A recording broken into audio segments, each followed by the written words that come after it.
Hi all, I'm Thomas from Team Discovery. In this video, I'll be presenting the software project management plan for our hazard removing robot project.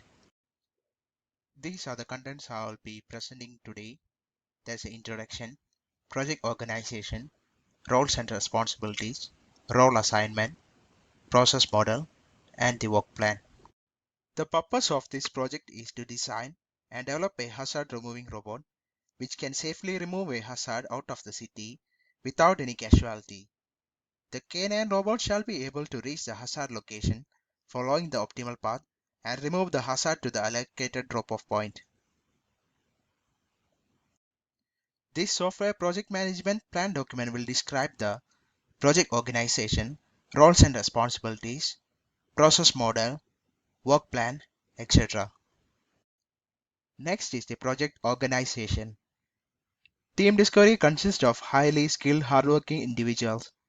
We proudly design intelligent, autonomous hazard removing robots. Shown here is our team organizational structure. We have project management, robot management, GUI and integration management, software backend management, risk management, configuration and testing management, and quality management. Roles and responsibilities for this hazard removing robot project are split among the team members according to the members' expertise. I will go through the key roles and responsibilities now. First is the project management. The project manager shall provide leadership to the team, shall oversee the progress of the project, must allocate the tasks to the team members, and also must ensure the adherence to the project timeline, requirements, and specifications. Next is the risk management team. The risk management team shall work together in understanding the risk faced in every phase of the project. They are also responsible in creating the risk management plan. They shall also inform the project management when risks are encountered.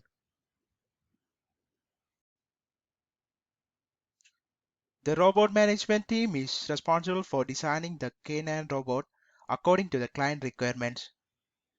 They shall also deliver the hardware presentation to the client. They must work closely with the software team in designing and programming the robot. GUI and integration management team has to design the GMCS, which is the GUI monitoring and controlling system, according to the client requirements. They also has to work closely with the robot team and the software backend team to do the integration. They also must escalate any GUI related risks to the project management and the risk management team. The software backend management team has to design the software backend according to the client requirements. They need to work closely with the robot team and the software team in designing and programming the software backend. They also has to escalate any software backend related risks to the project management and the risk management team. Next is the configuration and testing management lead. The configuration and testing management lead has to come up with the naming conventions and standards to be used throughout the project. He is also responsible for the software releases and versions.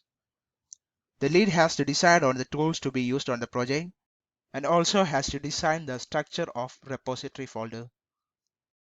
The quality management lead has to determine the techniques, procedures, and tools used for the assessment of quality. The lead has to work closely with the coding team and the configuration team to ensure that the quality standards are strictly followed.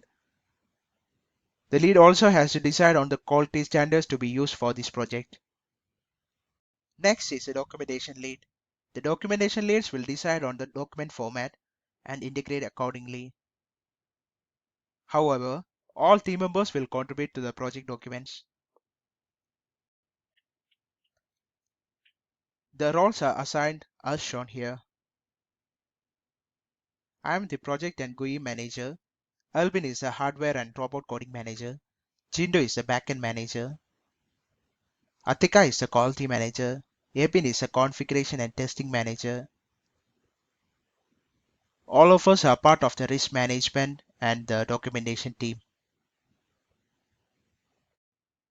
Next is the process model. We use Agile Waterfall Hybrid model as our process model. It's a fusion of both agile and waterfall model. Shown here is the diagram of the agile waterfall hybrid model. Since all the main requirements of this project were elicited at the beginning of the project through client meetings, and also the design work was done before any of the coding take place, waterfall model is the best to plan the overall project. As we anticipate some changes that needs to be made after the coding begins, agile methodology practices will help to accommodate those changes. As you can see from the diagram, we have a cycle that happens every 2 weeks time, which includes testing, meeting the team milestones, incremental release of the software, client feedback. Once we are finalized with the software, we will have the product deployed. The idea behind using this hybrid model is to use the best practices from both models and also keep their disadvantages to a minimum. Now I'd like to go through the justifications behind choosing the waterfall model as our hybrid process model. Since all the main requirements of this project were elicited at the beginning of the project, waterfall model is the best to plan the overall project. Also, the extensive documentation requirement led us to choose the waterfall model as a part of our hybrid process model. Since we have to do revisions based on client feedback and also incremental release are required for milestone presentations, team decided to create a hybrid model combining the waterfall and agile model. Also, the quick development and testing from agile helped us to identify the existing gaps in requirements and the technology used. Next is a work plan. As per the client requirements, team discovery has to deliver two milestones, milestone 1 and milestone 2. In order to present all the deliverables to the client and to finish the project before deadline, team had to meet two milestones before each client milestone. This is to ensure that all the milestone deliverables has been completed and ready to be presented before the client. Next is the schedule allocation. I use Gantt chart to do the schedule allocation. It helped me in tracking the task well. It also helped us in submitting all the deliverables without missing the deadlines. As you can see from the picture, it clearly explains the status of the task, the duration, and also whether it's related to any other task listed. Last one is the resource allocation. Shown here is the resource allocation of our team. I have managed to equally distribute the tasks between the team members without any overload. Thank you for watching this video.